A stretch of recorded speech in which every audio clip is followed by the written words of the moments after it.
Hello friend, I am अभिषेक। आज हम बात करने वाले हैं आरबीआई के बारे में। पहले हम आरबीआई के बारे में जानने से पहले आरबीआई का हिस्ट्री देखते हैं। आरबीआई का हिस्ट्री कैसे हुआ, आरबीआई क्रिएट कैसे हुआ, आरबीआई कैसे काम करना शुरू किया, कहाँ से पेपर करेंसी नोट जारी होता है और कहाँ से हमारे गवर्नर के टर्म कितने हैं, कितने बोर्ड के मेंबर हैं, कहाँ हेडक्वार्टर है, इन सब के बारे में हम डिस्कशन करेंगे आज पहले हम शुरू करते हैं हिस्ट्री से।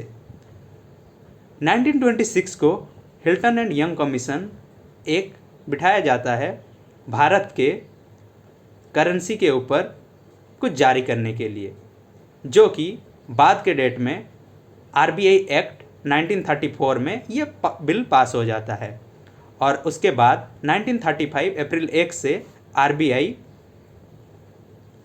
काम करना शुरू कर देता है 1935 अप्रैल 1 से। और ये आरबीआई एक्ट 1934 जो कि हिल्टन एंड यंग कमीशन के रिकमेंडेशन से बना था, जिसका कॉन्सेप्ट आरबीआई का जो मेन कॉन्सेप्ट है एक बुक से लिया गया था, जो कि आज के डेट में हम जिन्हें कॉन्स्टिट्यूशन मेकर बोलते हैं, जो वो एक हमारे उस वक्त के एक बहुत बड़े इकोनॉमिक भी थे जो कि लंदन स्कूल ऑफ इकोनॉमिक्स से पढ़े थे। मैं उनका नाम बोल रहा हूँ, जो कि डॉक्टर बी आर अम्बेडकर हैं। डॉक्टर बी आर अम्बेडकर अपने बुक्स में वो लिखे कि the problem of rupees, its origin and it's solution.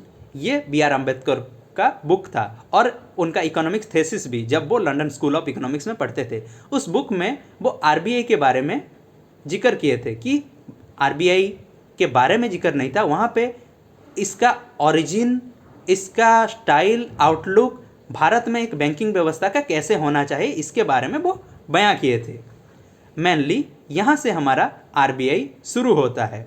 आज के डेट में हमारे भारत में आरबीआई का जो सेंट्रल बोर्ड है, सेंट्रल बोर्ड ऑफ डायरेक्टर का है, टोटल आज के डेट में ये 21 मेंबर का बोर्ड है। 21 मेंबर में से एक रहते हैं हमारे आरबीआई के गवर्नर, जो कि आज के डेट में शक्तिकांत दास हैं। 4 रहते हैं हमारे डेप्यूटी गवर्नर, 2 रहते हैं हमारे फाइनेंस मिनिस्ट्री के रिप्रेजेंटेटिव, जो कि एक होते हैं इकोनॉमिक्स अफेयर सेक्रेटरी, दूसरे होते हैं फाइनेंशियल सर्विस सेक्रेटरी।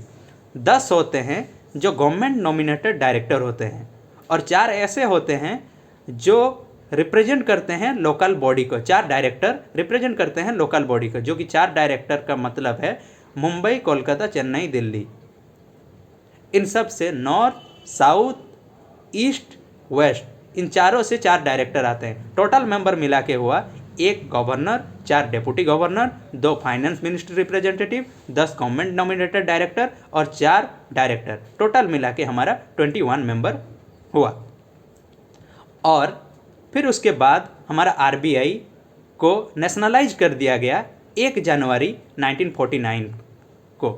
उससे पहले आरबीआई हमारे म्यांमार में भी काम कर चुका था, जो कि 1947 अप्रैल तक म्यांमार के लिए भी आरबीआई काम करता था।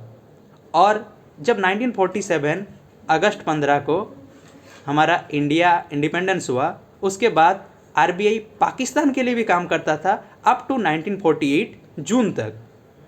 उसके बाद हमारा आता है, यह रह गया हमारा हिस्ट्री। अभी हम बात करने वाले हैं आरबीआई के काम के बारे में। आरबीआई काम क्या करता है, और एक चीज़ बोलूँगा बीच में, आरबीआई का हेडक्वार्टर मुंबई में है और जिसके गवर्नर हैं हमारे शक्तिकांत दास, और आरबीआई बन गया था 1 अप्रैल 1935 को। अभी हम बात करेंगे आरबीआई का काम क्या है। आरबीआई का काम है note acting as a note issuing authority. RBI हमारा काम करता है नोट इशूइंग अथॉरिटी के हिसाब से, जो कि नोट इशू कैसे किया जाता है। सबके दिमाग में ये चल रहा होगा कि नोट इशू आरबीआई कितने देर तक कर सकता है,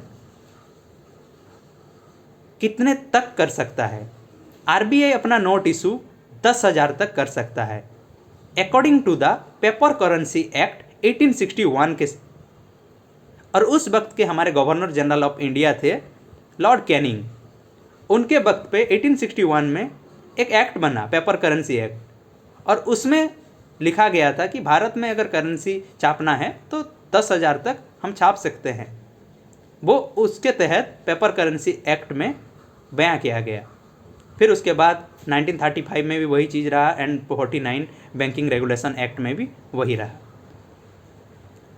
उस वक्त पे 1961 में कोई फिक्स नहीं था कि जो बोलते हैं हम कितना अमाउंट तक कर सकते हैं, लेकिन वहाँ पे मेंशन किया गया कि पेपर करेंसी एक्ट ब्रिटिश सरकार के द्वारा जारी किया जाएगा। ये बाद में अमेंड होता गया, 35 में आया, 49 में आया, फिर उसके बाद अभी तक भारत में 1949 बैंकिंग रेगुलेशन एक्ट चल रहा है।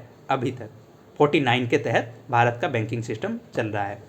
49 जनवरी 1 को आरबीआई पूरा नेशनलाइज हो गया, जो कि पूरा भारत के अंडर में आ गया और नेशनलाइज हो गया। आप इसी चीज़ को 1 जनवरी 1949 को आरबीआई वाज नेशनलाइज्ड। आज के डेट में आरबीआई के गवर्नर हैं शक्तिकांत दास और आरबीआई का हेडक्वार्टर है मुंबई। सेकंड पॉइंट में हमारा आता है कि RBI acting as a banker to the other bank, वो बैंक के तरह काम करता है अदर बैंक के लिए। कैसे? अगर एसबीआई को पैसा ज़रूरत होगा तो वो आरबीआई से लेगा, और आरबीआई को जब पैसा ज़रूरत होगा वो एसबीआई से लेगा। इस प्रोसेस को बोला जाता है repo rate and reverse repo rate. इसमें ये काम होता है। फिर और एक चीज़ आरबीआई का काम है मॉनिटरी रेगुलेशन। वो भारत में टोटल मॉनिटरी रेगुलेट करता है, जो कि इन्फ्लेशन बढ़ने और डिफ्लेशन के लिए हमारे भारत के इकोनॉमी के लिए ज़रूरी है। Supervision and control to the commercial bank, वो कॉमर्शियल बैंक को सुपरविजन करता है। कॉमर्शियल बैंक का मतलब है जो कि हमारे जो बैंक कॉमर्शियल पर्पज से बने हैं, जिन्हें कि कॉमर्शियल बैंक बोला जाता है।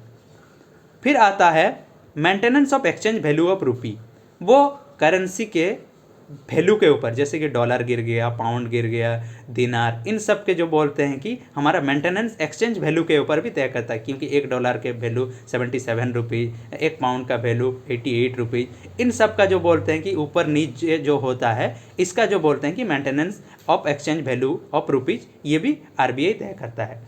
आरबीआई का और भी काम है, जैसे कि डेवलपमेंट एंड प्रोमोशनल फंक्शन, की वो कौन सी जगह पे डेवलपमेंट एंड फंक्शनल एक्टिविटी पे हाथ बटाए, जिसमें कि जो बोलते हैं कि आरबीआई का इनकम भी हो सके, जिसमें कि भारत की इकोनॉमी के लिए एक अच्छा सूचक है।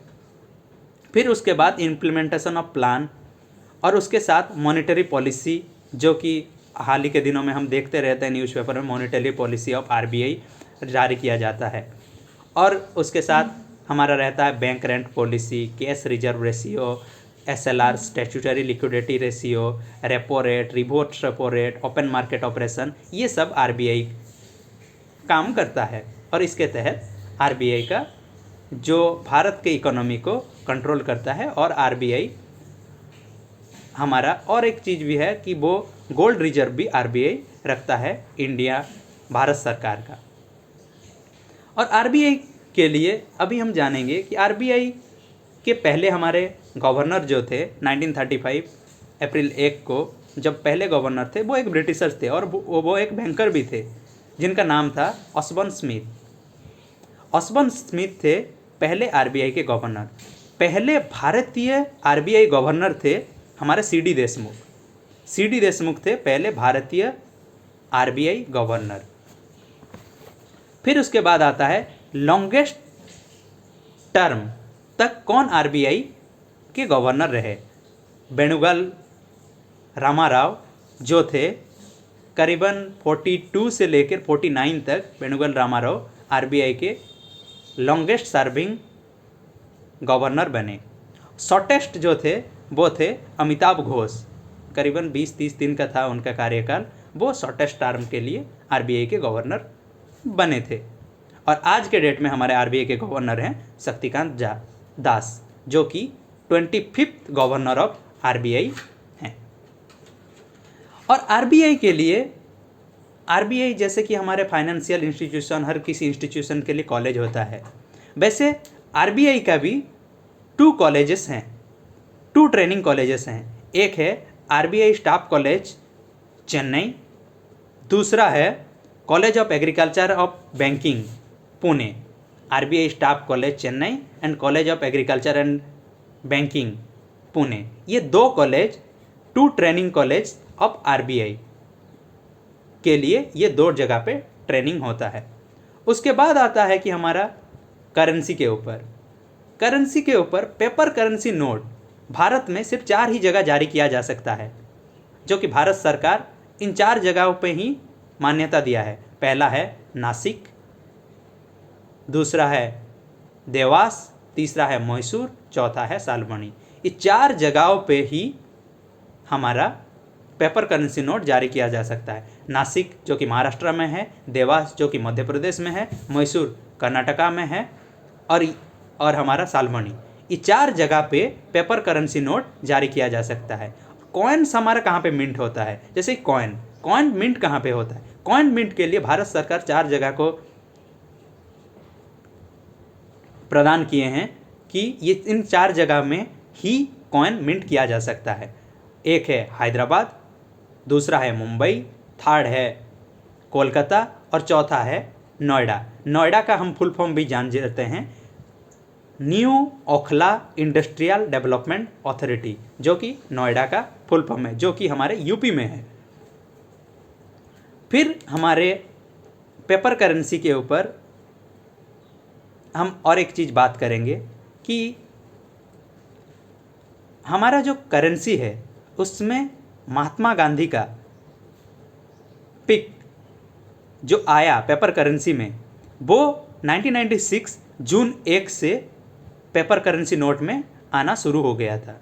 उससे पहले हमारा जो नेशनल सिंबल है वो इंडिया के पेपर करेंसी में अपना फोटो था। उससे पहले 1996 से पहले हमारा नेशनल सिंबल जो है वो हमारे इंडियन पेपर करेंसी में अपने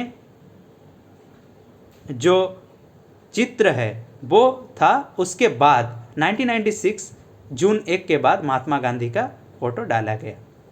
ये था पूरा आरबीआई का ओवरऑल। और एक चीज़ इसमें ऐड मैं करना चाहूँगा कि आरबीआई में जब हमारा भारत में सभी जानते हैं कि एक वक्त पे लिबरलाइजेशन, प्राइवेटाइजेशन, ग्लोबलाइजेशन जो 1991 में हुआ, उस वक्त के